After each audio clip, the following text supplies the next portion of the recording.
Hey everyone, this week we'll be looking at another High Elf versus Wood Elf 1500 point game that Paddy and I played, this time including a Star Dragon. Yes, a Star Dragon at this points level, but today I wanted to look at Charge Arcs. And while the Star Dragon, if you can suspend disbelief for a moment, is obviously ridiculous, on top of that, I've been having some trouble playing against Paddy in being to sort of corral his units. You might have seen the earlier video where my Griffin get his units over to sidestep my Griffin's charge arc, and I end up just giving up and flying away. In this one, I feel like I played it a little bit better, not perfectly, but after Paddy and I talked about it after the game on how to optimize arcs, I think this might show a little bit of our thinking in action and improving gameplay and how you might be able to apply that in your own games, especially as skirmishes and units with 360-degree charge arcs seem to be a feature of high level play at the moment.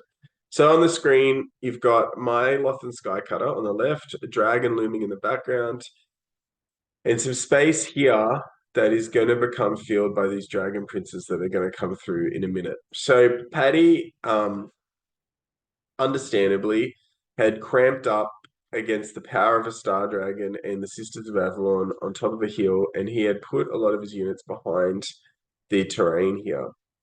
What that meant was I needed to sort of get to them, but keep them there as well, because I think that that's sort of they could slip out the side, and that's what his Glade Riders have managed to do to the left, and even his Warhawk Rider, the impossible to contain level 4 on a Warhawk with Feign Flight, Tree Singing, Evasive, everything else. So I did get it down to 2 wins in this game. I got 2 wins off it in this game, but not that third one, unfortunately. What I wanted to sort of show was the Sky Cutter is able to hit from the left, and it looks like it's doing all the work. So it smashed a unit of Glade Guard, and then is followed through into the Sisters of the Thorn. Those Glade Guard have, or there's another unit behind them, Deepwood Scouts, I believe, or maybe it was the Glade Guard who bounced through, and then there's another unit behind. My Dragon Princes have come behind. So I just wanted to point out, like you can see the charge arc from the dragon, but to be able to contain these units, and even though two of them still got away, I had to enter from one side, have the dragon princes diametrically opposed, and have the sun dragon, oh sorry, the star dragon threatening all of those units at the same time.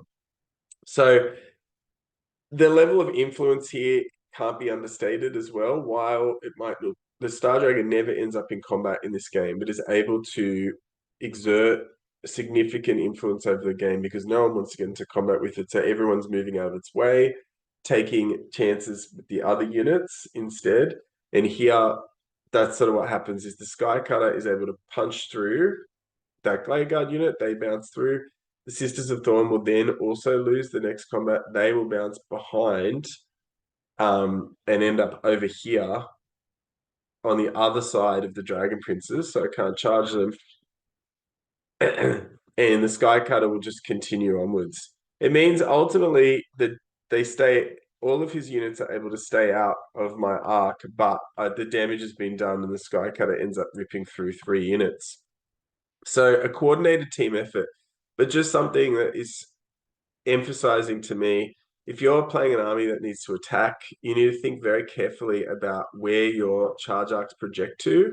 Luckily for me, Sky Cutters are movement 10, Dragons movement 10, Dragon Princes are movement 8 with Swiss Stride, that they all are able to pull off large charges to get to where they want to go. But I think in general, you need to think about orienting your units in a way that their opposition can't escape if you're looking to make favorable combats.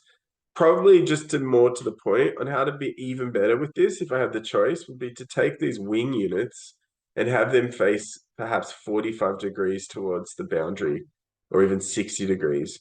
So where the Dragon Princes and the Sky Cutter are, the Sky Cutter didn't get a lot of choice here, had to charge in to get in behind, but the Dragon Princes might have been able to line up in a way where a little bit of that front arc is grabbing more of this area. And that's probably the way I would do it. It's coming in at that 45 degrees, herds the unit into not only the back where they're up against the boundary of the game, and if they go over that boundary, they'll lose. But more to the point, it's able to, if units are going to fall back in good order, they're going to voluntarily flee, or they're going to even just move laterally, they're still going to be in the charge arc of another unit. So yeah, in this game, starting to think more carefully about how to position units for long-term advantage rather than just rushing everything forward and assuming that just because I've moved the furthest distance, I'm going to get the charge I want. Because against, as I said, skirmishers in this unit that can march very easily, you can come forward for 3 turns and they can skip away from one, and then you're back where you started, which is a nightmare and probably part of the reason why infantry and other really slow units are very bad at the moment. But there you go, looking at charge arcs and how to optimize them. Thanks for watching.